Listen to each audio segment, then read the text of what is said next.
Succès, bon, il y a succès PC. Bien succès, il y a succès PC. Il y a disque d'or, tout ça va titre belé au Ezaki, dans la génération maestro, attends mon quoi. Donc, avant bien, on va mission plein de répétitions. Au moment de maman la fait, Azani, pour finir, on a l'album à bêtise. Et puis, ça va bien, on a ma campagne, Botolon comme Konango, et puis Blamba s'est retrouvé par ça. Alors, pour un moment, vous comprenez? Un problème. Arrêtez Belé na Villanova. Jour après jour, jour après jour. Arthur Playboy.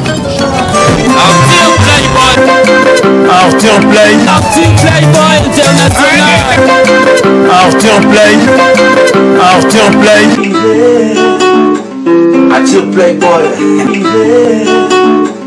Arthur Playboy.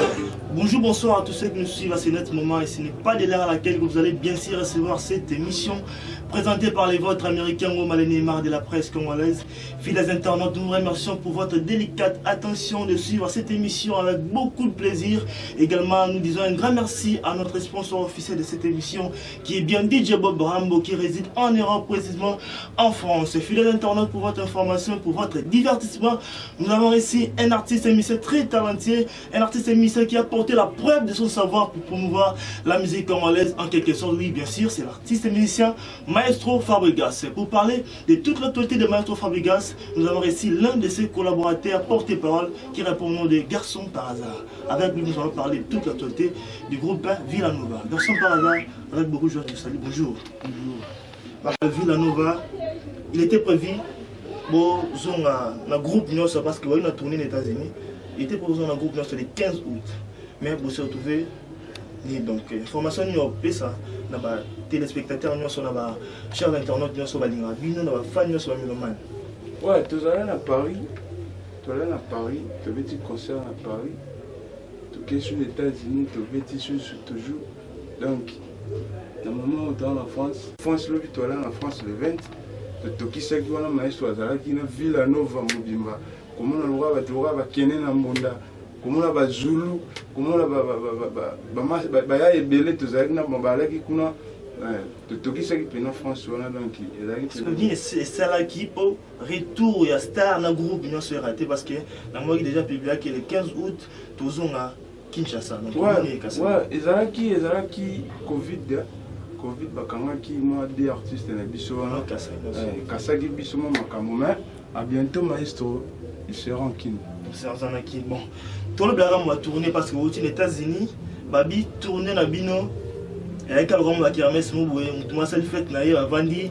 Voilà, balabala na basta mususu na habité. Chance que ben moi balabala bo biso nous avons mis ces mots to beta kaka. Dans ce matin la biso on a double disque d'or. Na Kin. Dans la production jamais. Vous gagnez la bino vous beta.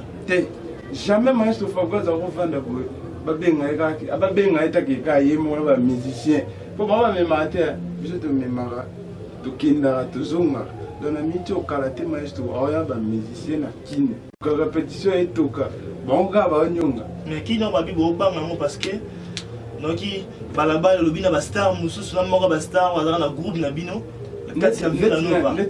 Bon son bon permettre de citer bien affilé parce que ça mon cas star tout ça message au le ban c'est propos ni le passe wabi na ko nous na ma campagne botolon comme Konango et puis Blamba s'est retrouvé par-ci par-là habité.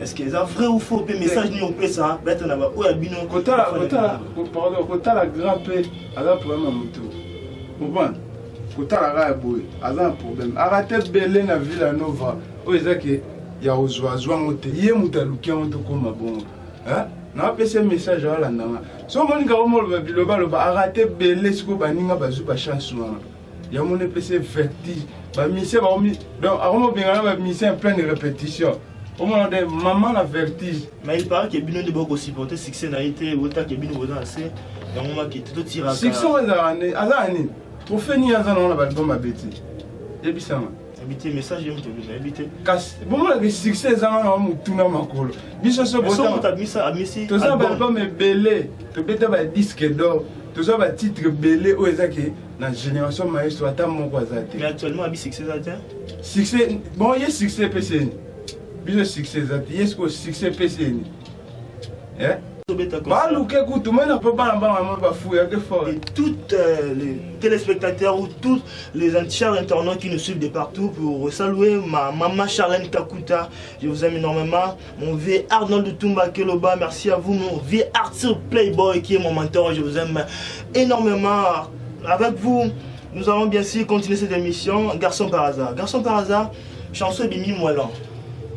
Avant tout, comment on a sujet ou bien message au bon c'est qui bah fanatique nous sommes là et banon est-ce que la binomo consciemment est-ce que Moelan est bêti par rapport il y a n'engé Fabrice Azar ou bien par chité ou bien isimité biso non chité parce que tout ça concert dans la Kinshasa to betaka ba do ba on ba nyunga ba zo nyonga kusagala telo kutalwa natanga bato ba nyunga la biso habité autant parce que librement parce que pèse un message Aujourd'hui na nyonga makaso ebi à Nyon, à 12 ans de carrière, sur 13 ans, sur 14 ans, sur 15 ans.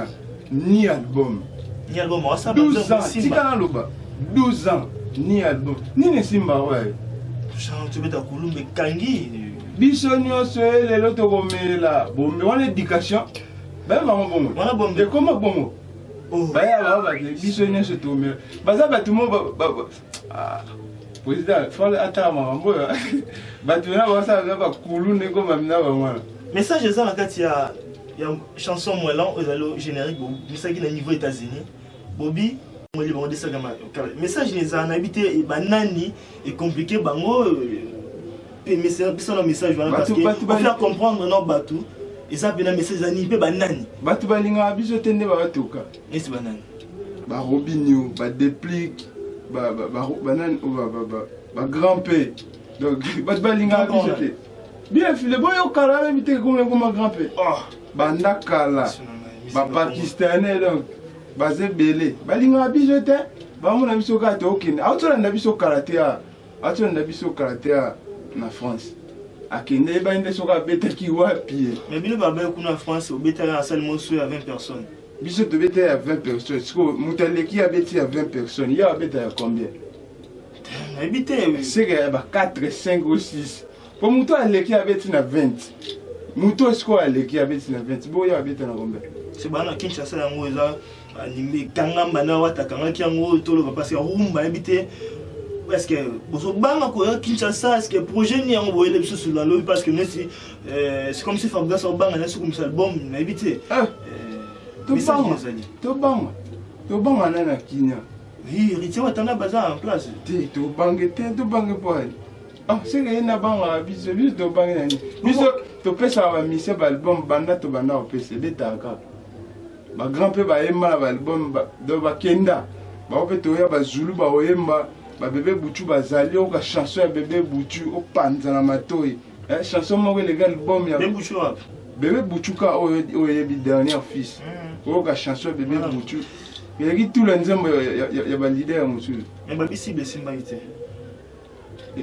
simbité biso to betaka mon frère to betaka ma sécurité to betaka bien to au senti on va ko beta ba bien mandone beta ki bino simba ki mais filet na biseke ya madoka nim de sala ra Fabrice ke ko beta na États-Unis te banzambo ze belo ezake muta craquer ngo maestro yaka tourner en Amérique maestro yaka ya to beta le 20 na France le 20 maestro to qui se go sorti tomber danger les plus sur ces qui vous avez un problème n'habiter non découvrir encore awa n'habiter filet mais pourquoi on les bon attaquer mutumoko bon englober commune mobimba ça les propreté message dit na yo moko pesa non na patron na yo ceux qui on a commune qui sensu oh non tu le ba fin c'est biso yo habiter ga fin c'est biso oh bien filet fin c'est côté la message dit yo pesa na pesa pas parce que là il fallait attaquer mutumoko mais on a pesa message pas maestro.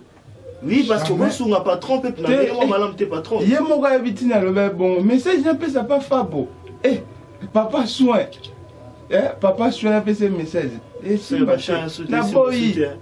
Pardon. Ma chère Simba soutien. Biso to betaka mon frère. Biso to betaka. Album karaté et voilà. Message mon sous na moi qui ton maestro a posté retourner à Kinshasa, Abi. Quand les chats n'est pas là, les souris dansent. Je ne sais pas. qui sont les souris, qui est les chats. Maintenant, habitez, nani ngwanya ou azana nute ba mpuku ba oyenga na palais. Bango ba ebi, bango ba yo ko ba ebi, netinga be. Bango ba ebi ga net biso tele na biso ka toleki bango. Bango ba ebi ke bango ba ande ba niao. Ba lo ba déplique ba niao. Ya tikala ga. C'est ga nya bien zela. Ya tikala ga ko beta ga inane o maga répétition. Internet. Même on va la masse à déplique. Bah bon. Mais depuis quand on dit Mabino à moi que depuis Gabi que la plus talenté que il va être plus talenté. Et ça pour imiter. Soit qu'à dévoiler un bon c'est qu'à coquiter à supporter trop. Non le bien. Merci garçon par hasard, nous tendons vers la fin de notre émission bien sûr pour saluer aussi mon vieux artiste Kibuka et Pessamila je t'aime énormément, mon frère Nathan Love Bolingo je t'aime énormément, Roger Squatter mon vieux je t'aime énormément aussi, des big et de grosses salutations à toute ma famille Ngoma, à toute la famille Tati, à toute la famille Kassi, nous vous aimons énormément aussi, je salue aussi mes petits frères de Rockstar, mes petits sœurs, mes petits frères encore de Wodef, je vous aime énormément. Oui, garçon par hasard, pour finir cette émission, votre dernier mot, s'il y a aussi des salutations, on peut ça, et ça énormément bien parce que vous avez battu. Et belé, vous avez d'abord, une chose, félicité d'abord, nous sommes les salles Makitoko, la mouni va en page là, ils ont évolué, plus de 4 cas déjà, et ça de la Kitoko, on habite à Yomon, on est saloni. Ça va bien, ça va bien dans la ville à Nova. On a profité bien de ça, le programme Amour. On va faire la ville à Nova, faire la biso à ville à Nova, pardon. On a profité de ça news. Donc, news na biso. Voilà. Tu es à Paris, le 20 août, tu es à Paris. Mais quand la thème maestro, il sera en Kin, tous à monter mon kita. Tu yamba papa, souhait papa, moellon. Donc, tu es toujours. Donc, on a profité bien de ça numéro. Plus 243 90 44 63 661 90 44 63 661 Bambote nangai na course pour un petit play Bambote ya tour mauvais donc namona na dingonge mi domingo alemana par hasard na rien bamasa nangai tout ya Villanova Bambote ya trop namona na DJ Lil Swag patron machine Jay-Z Bambote ya Thomas Kitoko. Voilà, fidèles internautes, nous avons fini notre émission pour vous remercier pour votre délicate attention de suivre cette émission en intégralité. Fidèles internautes, nous vous remercions en tout cas. Nous remercions aussi notre équipe technique des Jours à Projo Télévision pour les bons travaux qu'ils font jusqu'à présent pour que cette émission se passe dans de bonnes conditions. Je vous remercie également à mon vieux artiste Playboy que je répète le plus souvent qui est mon mentor bien sûr. Merci aussi à maman ma chérie Dimoneke Negracia. Merci à vous. CJ, garçon par hasard, pour avoir honoré notre invitation. Je vous remercie en tout cas pour tout. Merci. Rabison News, voilà, Rabison News, nous vous saluons. Merci à vous tous qui nous avez suivis. Nous sommes arrivés à la fin. Nous vous retrouvons prochainement toujours dans notre site web jour après jour.